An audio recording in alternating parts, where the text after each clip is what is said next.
Bonsoir Jean-Marc. Bonsoir. Alors Jean-Marc, comment ça s'est passé votre premier congrès? Eh bien, c'est un soulagement, Ariane. C'est un soulagement parce que je crois qu'il y a une intense satisfaction qui se dégage de ce congrès, tant, j'allais dire, de la part de l'ensemble de nos adhérents. Et on aura battu un record d'entrée de nombre de nos adhérents, de plus de 30%. Ça fait combien de personnes qui sont... Alors nous avons eu un peu plus de 1400, j'attends le décompte, un peu plus de 1400 adhérents payants pour une fréquentation globale qui va avoisiner les 4000 personnes. Donc c'est un vrai succès. Donc, au niveau quanti, c'est un succès, mais Ouais. au niveau quali aussi, les gens... Et voilà, je crois qu'on a hissé le niveau, on a vraiment, grâce au lieu d'abord, évidemment, la qualité des exposants et des stands, on voit qu'il y a un effort réel de se mettre, j'allais dire, au niveau du standing de l'accueil que représente ce carrousel du Louvre. Je trouve une salle exceptionnelle pour nos plénières. On s'est mis en danger quand même dans cette salle parce que c'est particulier que d'évoluer comme ça D'aller au contact. au contact. Et tout le monde a reconnu qu'il y avait une forme, c'était chaleureux. Voilà, moi je trouve que c'était chaleureux, c'était naturellement innovant, c'était intense. Je pense que l'ensemble des participants vont repartir avec une idée forte d'une FNIM moderne, chaleureuse, innovante et qui a cranté dans différents milieux. Voilà. Et une FNAM qui a beaucoup bossé ces derniers mois pour la loi Elan. Et vous avez défendu les intérêts de la profession tout au long de ces derniers mois via des discussions, des débats, des engagements forts. Quels sont les moments marquants de ces derniers jours, de ces dernières semaines? Les éléments marquants de cette dernière semaine, c'est quand même la promulgation de la loi Elan samedi. Donc elle est applicable dans un certain nombre de ses dispositions. Il faut donc très vite s'en emparer. Les services juridiques de la Fédération ont déjà préparé le bail mobilité. On est déjà en train de préparer des résolutions issues des nouvelles dispositions en copropriété. On va naturellement travailler avec le gouvernement sur le bail numérique. Donc on va avoir le nouveau CNTG qui va se mettre en place. On va faire respecter le titre. On voit bien qu'il y a tout un environnement là déjà qui arrive. Et la venue de Julien de Normandie ce matin était intéressante de ce point de vue-là. Mais nous avons sur 2019 de véritables enjeux quand même. Alors qu'est-ce qu'il vous reste à faire en 2019? Il nous reste à réussir la réforme de la copropriété. Il nous reste à préserver notre liberté tarifaire, parce que je crois qu'il faut quand même faire attention. Il nous reste à faire passer un certain nombre de dispositions qui n'ont pas été reprises dans la loi Elan, mais que nous souhaitons malgré tout faire passer. Et on voit d'ailleurs que lors du débat politique, toujours ce matin avec les députés et la sénatrice, on voit que ces idées, pour certaines, ne sont pas encore comprises et reprises, mais que pour certaines, elles sont d'ores et déjà admises. Alors lesquelles ces idées? Vous pouvez nous les dérouler? Ouais.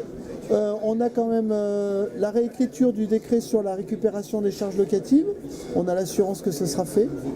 On a le fait de pouvoir avoir la gratuité des permis de louer et comment articuler le rôle de professionnel dans l'appui aux collectivités territoriales pour la gestion du système, c'est-à-dire est-ce que nous pourrions être exonérés de ces permis parce que justement nous sommes une profession réglementée, tout en soulignant, comme l'ont souligné les députés, que du coup il y avait une exigence et un enjeu pour les professionnels de responsabilité, de responsabilisation.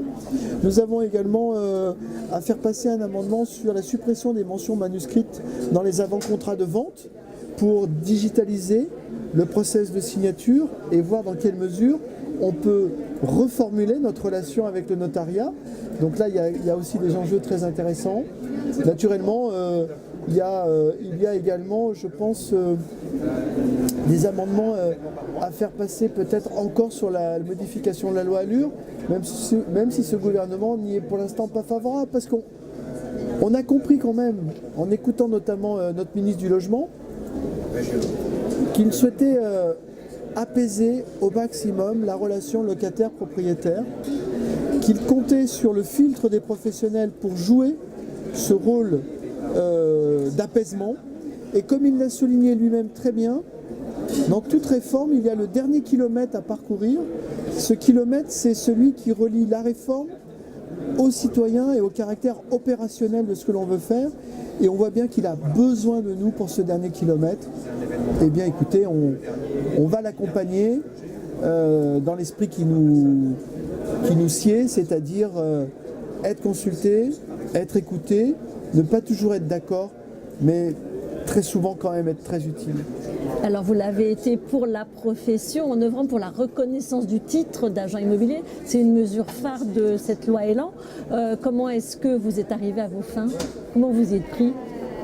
C'est vrai que ce n'était pas écrit dans la loi Elan. Quand on regarde le texte tel qu'il est, même issu, on va dire, des instances gouvernementales, avant qu'il passe à l'Assemblée nationale, il n'y avait rien sur le CNTGI, 3 fois rien, et évidemment la protection du titre n'était pas à l'ordre du jour. Eh bien ça c'est, j'allais dire, un esprit d'abord une conviction au plus profond de nous-mêmes, et en l'occurrence de moi-même, parce que c'est vraiment un projet que j'ai porté, qu'il fallait donner une identité professionnelle à ces métiers qui n'en avaient pas, qui n'étaient que décrits et jamais nommés.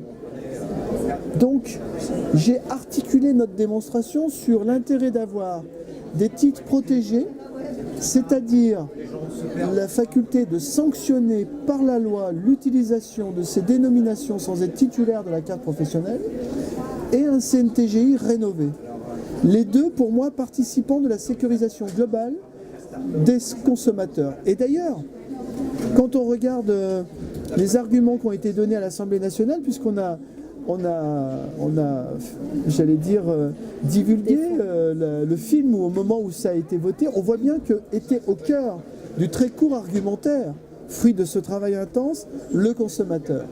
Et c'est ce qui a fait basculer finalement ce gouvernement, qui était pourtant peu enclin, en réalité sur le plan philosophique, à avoir comme ça, on me le disait, mais tu n'obtiendras jamais la protection des titres. Mais c'est ce qui l'a fait basculer, cette articulation entre un CNTGI rénové, une commission de contrôle, des syndicats qui vont utiliser le levier du titre pour chasser les mauvaises pratiques, réordonnancer cette profession, donner une lisibilité de ceux qui sont en responsabilité et en charge de cette sécurité vis-à-vis du consommateur, c'est-à-dire les titulaires de cartes. Je pense que c'est une excellente chose. Donc 3 titres. Hein. Et d'ailleurs, on a remis au ministre une plaque à ce sujet-là. Agent immobilier, administrateur de biens et syndic de copropriété. 3 titres qui sont désormais sanctionnés par une amende et de la prison avec sursis s'ils sont utilisés par d'autres personnes que le titulaire de carte. Comment vous intégrez dans tout ça les réseaux de mandataires? On les intègre parfaitement parce que j'ai toujours eu coutume de dire qu'un réseau de mandataires, c'était un modèle. Moi, je n'attaque aucun modèle. Par contre, tout ne se vaut pas et je les clarifie vis-à-vis du consommateur. Et d'ailleurs, c'est tellement vrai que la fédération a souhaité réfléchir, et l'Assemblée générale y est favorable, à la façon dont on va proposer pour les agents commerciaux qui travaillent pour nos agences immobilières, nos adhérents, ils sont 10 000. Hein. 10 000 agents commerciaux travaillent pour nos adhérents. Comment on peut leur proposer aussi une offre de service et faire en sorte que demain, ils appliquent notre déontologie et notre professionnalisme au bénéfice des clients, des adhérents de la FNAIM. Ça n'a pas été trop difficile, ça, philosophiquement, à faire passer? On l'a fait passer à une majorité qui était très confortable, mais c'est sûr que ça bouscule aussi certains schémas de pensée, ce que je comprends parfaitement. Mais en même temps, on voit bien, et d'ailleurs François Gagnon, qui est intervenu, l'a souligné, mais même Robin Rivaton cet après-midi, même le ministre, on voit bien ces évolutions. Et je pense que le rôle d'une fédération, c'est d'être supra-business. C'est de faire partager nos valeurs, professionnalisme et proximité, mais de laisser nos adhérents innover dans leur modèle d'entreprise au regard de ces valeurs. Sinon, on va passer à côté du bateau, c'est-à-dire que certains évolueront et notre syndicat serait, j'allais dire, le dernier des Mohicans, c'est-à-dire il signerait son arrêt de mort. En n'attaquant aucun modèle, je permets à tous mes adhérents d'afficher son modèle, de le revendiquer et de le faire vivre en respectant professionnalisme et proximité avec un titre protégé. Dernière question, ce matin vous avez eu la visite du DAL, droit au logement, qui a voulu rentrer dans l'enceinte du salon. Qu'est-ce que vous dites à tous ces gilets jaunes du logement? Je leur dis qu'ils se trompent de combat parce qu'en réalité nous travaillons dans le secteur privé. Le secteur privé c'est d'abord j'allais dire celui qui loge 85% des Français.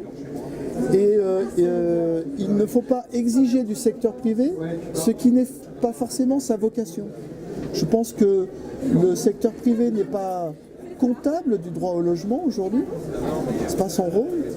Il n'a pas une vocation à répondre à tous les spectres, on va dire, de la demande de logement. En revanche, il doit contribuer, notamment par un secteur locatif puissant, et je l'ai rappelé au ministre, il doit contribuer à une offre du logement France entière, de qualité, accessible au sens où l'est le secteur privé locatif, c'est-à-dire avec une fluidité dans la façon dont on accède à nos offres. Mais naturellement, il ne faut pas se tromper de combat, c'est pas chez nous qu'il faut venir chercher ce que le DAL ne trouvera jamais. Merci beaucoup Jean-Marc. Merci.